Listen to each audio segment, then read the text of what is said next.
Assalamualaikum warahmatullahi wabarakatuh. Perkenalkan, nama saya Sinta Dea Maharani, jurusan Akuntansi, Fakultas Ekonomi dan Bisnis, Universitas Bung Hatta, KKN tematik mitigasi bencana COVID-19, kelompok 59, di bawah arahan dosen pembimbing lapangan, Dr. Anda Mariati M. Hum. Pada video kali ini, saya akan memberikan edukasi mengenai pentingnya membayar pajak. Pasti kita semua sering kan mendengar kata-kata pajak. Apa sih yang dimaksud dengan pajak? Pajak adalah kontribusi wajib kepada negara yang terutang oleh orang pribadi atau badan yang bersifat memaksa berdasarkan undang-undang dengan tidak mendapatkan imbalan secara langsung dan digunakan untuk keperluan negara bagi sebesar-besarnya kemakmuran rakyat. Pembayaran pajak merupakan perwujudan dari kewajiban kenegaraan dan peran serta wajib pajak untuk secara langsung dan bersama-sama melaksanakan kewajiban perpajakan untuk pembiayaan negara dan pembangunan nasional. Sesuai falsafah Undang-Undang Perpajakan, membayar pajak bukan hanya merupakan kewajiban, tetapi merupakan hak dari setiap warga negara untuk ikut berpartisipasi dalam bentuk peran serta terhadap pembiayaan negara dan pembangunan nasional. Apa saja sih kategori pajak? Pajak dibagi ke dalam dua kategori berdasarkan pengelolaannya.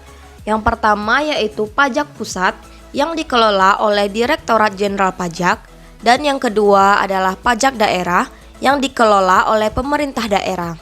Kemudian pajak daerah ini dibagi lagi menjadi dua, yaitu pajak provinsi dan pajak kabupaten atau kota yang administrasinya dipegang oleh Dinas Pendapatan Daerah. Ada baiknya juga kita sebagai wajib pajak, tentu kita juga wajib tahu jenis-jenis pajak dan juga sistem pajak yang ada di Indonesia. Sejauh ini mungkin hanya beberapa saja yang tahu, bukan? Untuk itu mari kita lihat apa saja sih jenis-jenis pajak yang ada di Indonesia. Jenis pajak yang pertama adalah pajak penghasilan atau PPH. Pajak ini adalah pajak yang dikenakan atas penghasilan baik perorangan maupun instansi dan badan usaha. Pajak ini juga terdiri dari beberapa jenis, diantaranya yang pertama, PPH pasal 15, di mana PPH ini mengatur pajak penghasilan pelayaran, maskapai, asuransi asing, pengeboran minyak, dan perusahaan-perusahaan yang berkaitan dengan infrastruktur negara. Yang kedua adalah PPH pasal 21. PPH ini mengatur pajak pribadi yang berupa gaji, upah, hadiah, honorium, tunjangan, dan pembayaran lain dalam bentuk apapun yang berkaitan dengan pekerjaan.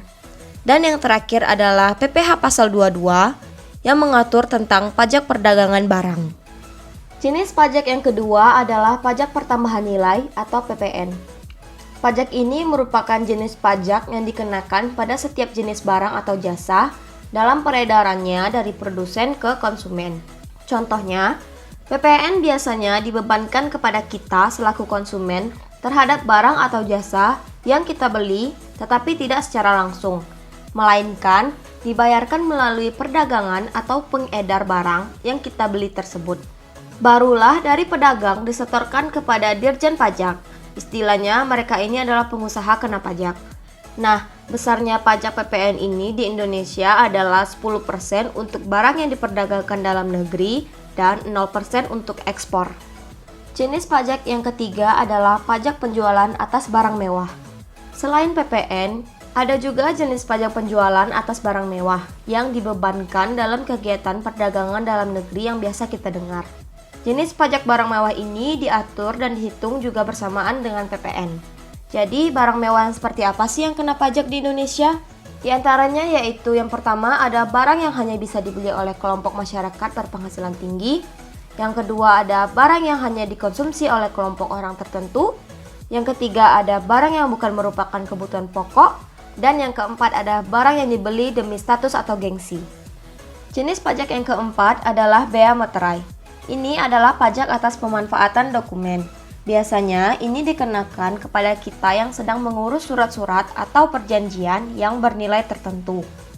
Jenis materai yang digunakan diantaranya, yang pertama, untuk surat yang memuat jumlah uang, jika jumlahnya kurang dari 250.000, maka tidak ada bea materai. Yang kedua, Jika jumlahnya berada di antara 250.000 sampai dengan 1 juta, maka dikenakan bea materai 3.000. Dan yang ketiga, jika jumlahnya di atas 1 juta, maka dikenakan bea materai 6.000. Materai 6.000 juga digunakan untuk pembuatan surat-surat atau akta-akta notaris dan pembuatan akta tanah. Jenis pajak yang kelima adalah pajak bumi dan bangunan. Jenis pajak ini terdiri atas dua bagian pengelolaan, ada yang dikelola oleh Dirjen Pajak Pusat dan ada yang dikelola oleh pemerintahan daerah. Pajak yang dikelola oleh Dirjen Pajak Pusat adalah pajak untuk perkebunan, perhutanan, dan pertambangan.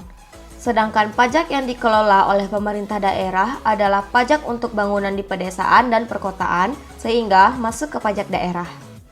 Jenis pajak yang keenam atau yang terakhir adalah pajak daerah.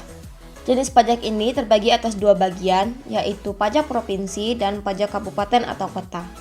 Pajak provinsi adalah jenis pajak yang dikelola oleh pemerintah provinsi, seperti pajak kendaraan bermotor tahunan, 5 tahunan, bea balik nama, dan sebagainya seperti pajak air permukaan dan pajak rokok.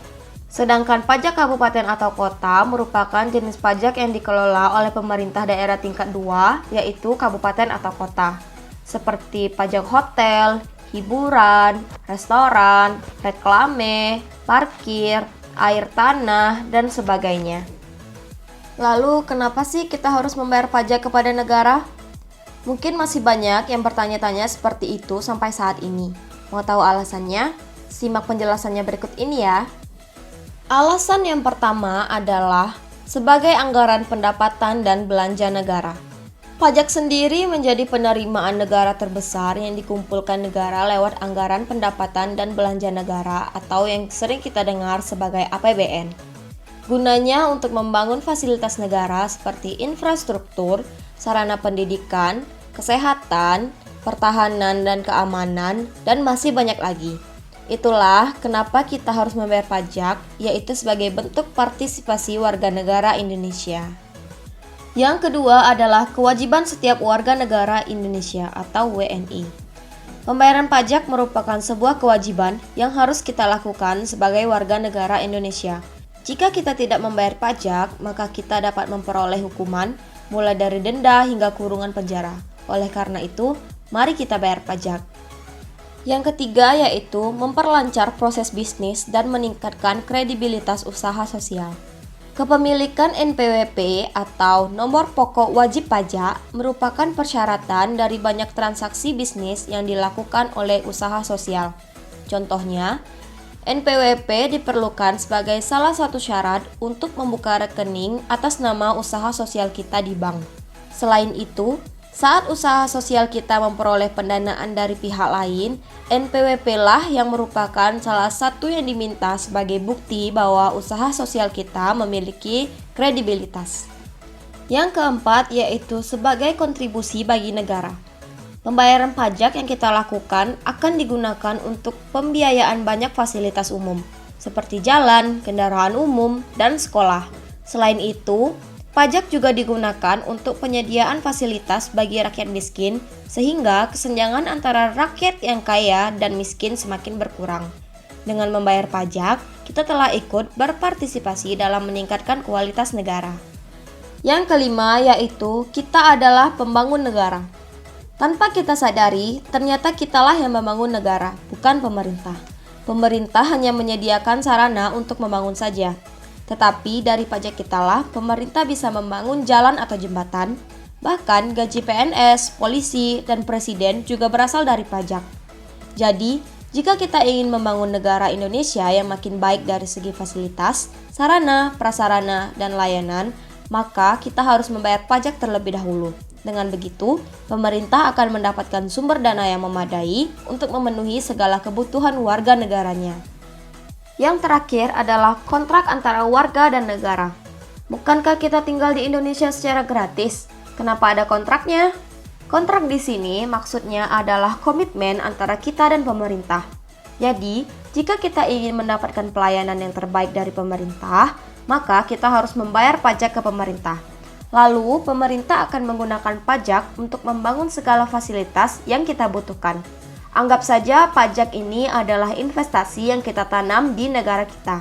Mungkin rekening kita tidak akan bertambah saldonya jika kita membayar pajak. Namun, dari pajak yang kita bayarkan, kita akan mendapatkan kualitas kesehatan yang baik, transportasi yang memadai, perekonomian yang sehat, dan segala fasilitas yang bisa Indonesia berikan untuk kita. Lalu, apa sih akibatnya jika kita tidak membayar pajak? Jika kita tidak bayar pajak, maka Indonesia akan limbung. Kita tahu bahwa pendapatan terbesar di Indonesia adalah pajak. Ini berarti segala kegiatan yang dilakukan oleh pemerintah sebagian besar didanai oleh pajak. Jika kita tidak mau bayar pajak, maka Indonesia dengan terpaksa harus meminjam uang dari negara lain. Berhutang pun memiliki resiko sendiri. Jika Indonesia mampu membayarnya, maka masalah selesai. Jika Indonesia tidak bisa membayarnya, maka masalah akan bertambah panjang. Indonesia mendapatkan nilai merah dalam urusan hutang belakangan ini. Demi membangun berbagai macam infrastruktur seperti jalan tol, pelabuhan, dan jalan raya, beberapa BUMN yang ada sampai harus berhutang agar proyek tersebut bisa berjalan.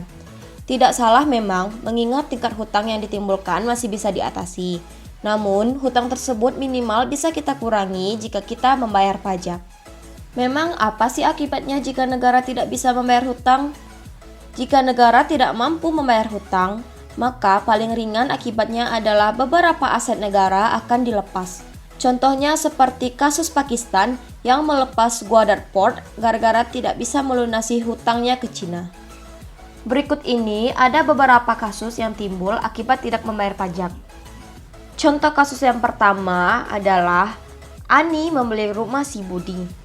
Setelah beberapa kurun waktu, Ani menjual rumah Budi yang sudah dibeli sebelumnya kepada Edo.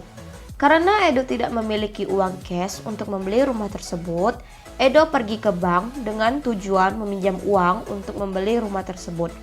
Tetapi, pihak bank tidak mau melakukan transaksi pengiriman uang kepada Ani. Kenapa?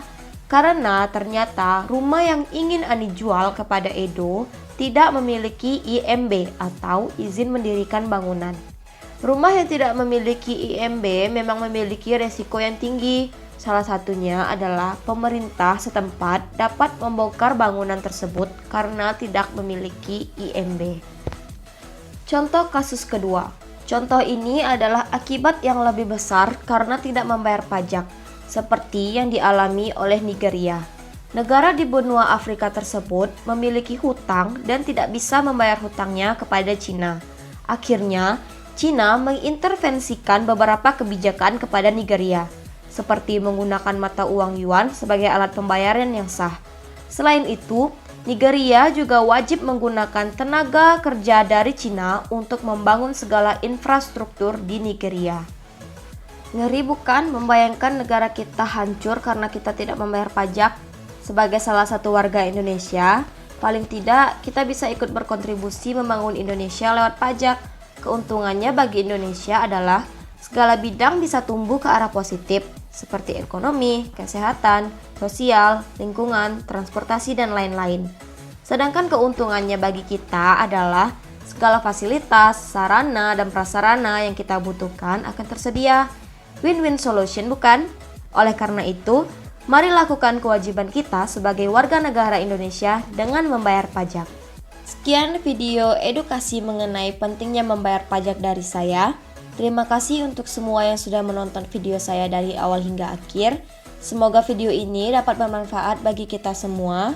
Saya akhiri, wabillahi taufiq wal hidayah. Wassalamualaikum warahmatullahi wabarakatuh.